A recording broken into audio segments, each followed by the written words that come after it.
क्या बताएं? जो जानकारी सर देने के लिए हाँ, मैं आपको सामान्य बता देता हूँ। हाँ, ये कार्यक्रम मूलतः किट्स विश्वविद्यालय, कलिंगा इंस्टीट्यूट ऑफ टेक्नोलॉजी और Kalinga institute of social sciences द्वारा आयोजित किया गया है। ये दोनों संस्थाएं एक ही साथ एक जगह भुवनेश्वर में चलती हैं और इंडिया के one of the best technical education, medical education, social science education और इसके अतिरिक्त मैं आपको बताऊं कि गरीबों की सेवा करने का सामूहिक रूप से, जनजातियों की सेवा का सामूहिक रूप से एक साथ इतना बड़ा केंद्र आप जाके देखें तो आपको लगेगा शायद ही कहीं होगा हिंदुस्तान में। मैं कई बार गया हूं, मैंने देखा है, मैं बच्चों से मिला हूं, वो दूर दराज के जनजातीय बच्चों को इस प्रकार से संस्था गोद ले लेती है और कोई आसानी, जो आप देख रहे हैं हेल्पिंग हेल्प, किसको मदद कीजिए, उसको मदद कीजिए जिससे आप फिर मदद की आशा नहीं रखिए और ऐसा मदद कीजिए कि एक वो चेन बना सके, लगातार दूसरे को, तीसरे को, चौथों को मदद कर सके, एक क्रम चलता जाए। इस प्रकार के संस्थापक अच्युत सामंता जी हैं और वो अभी सांसद भी वैसे हैं, लेकिन मूलतः ये सामाजिक कार्य, शिक्षा के कार्य, समाज सुधार, गरीब और पिछड़े को उत्थान के मसीहा के रूप में काम करते हैं। मैं व्यक्तिगत रूप से उनको बहुत अच्छे ढंग से जानता हूँ और किसी भी व्यक्ति का अगर किट्स या किस में कोई काम रुका हो पैसा के चलते, पेमेंट के चलते, तो अच्युत सामंत साहब के कान में ये बात जानी चाहिए। कोई व्यक्ति, मैं सबों को कह रहा हूँ, अपने बच्चों को लेके जाएं निर्भीक रूप से और कुछ पैसों के लिए।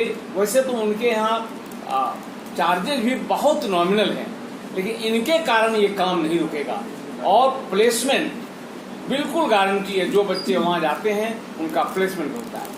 इस कार्यक्रम का उद्देश्य मैं बता दूं कि वो संस्थाएं जो चलती हैं वो अपने जगह हैं।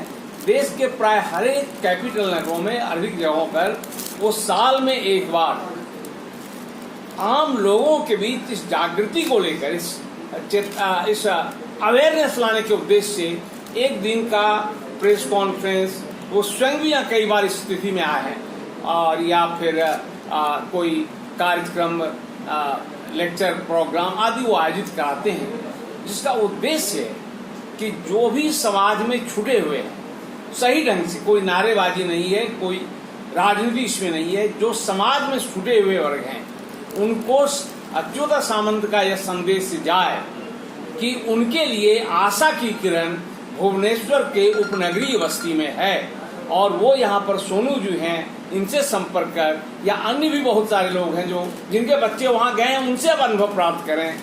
इसलिए आप इसको जब जानते हैं तो आप अपने माध्यम से किसी और को बताएं, वो उस व्यक्ति तक बता दे जो बिल्कुल आशा और निराशा के बीच में झूल रहा है।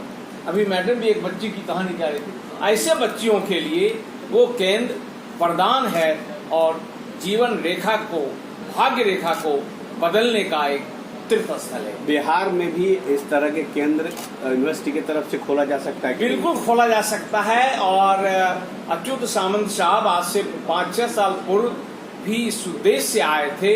हम साथ में थे, हम लोगों ने प्रयास भी किया है, उन्होंने प्रयास छोड़ा नहीं है। क्योंकि देखिए, विश्वविद्यालय एक्ट जो प्राइवेट यूनिवर्सिटी एक्ट है, उसमें बहुत सारे ऐसे छूट हैं जिसका वो उपयोग नहीं करना चाहते। वो अगर खोलेंगे तो कम से कम 50-60 एकड़ जमीन, सारी सुविधाएं, खेल कूद, हॉस्टल, टीचर्स के क्वार्टर्स और जितने भी बेस्ट क्वालिटी ऑफ एजुकेशन के कंपोनेंट हैं, वो सब डेवलप करने का जगह चाहिए, स्कोप चाहिए। और फिर लाल फीताशाही से बचना चाहते हैं। तो ये सब चीजें हैं, वो बहुत चाहते हैं। हमने उनको बताया और तब से वो इतने कन्विंस्ड हैं कि बिहार को इस केंद्र की, और अभी भी उन्होंने आशा नहीं छोड़ा है, हम लोगों ने आशा नहीं छोड़ा है। और कभी भी आप सुन सकते हैं कि किट्स की शाखा बिहार में भी स्थापित हो।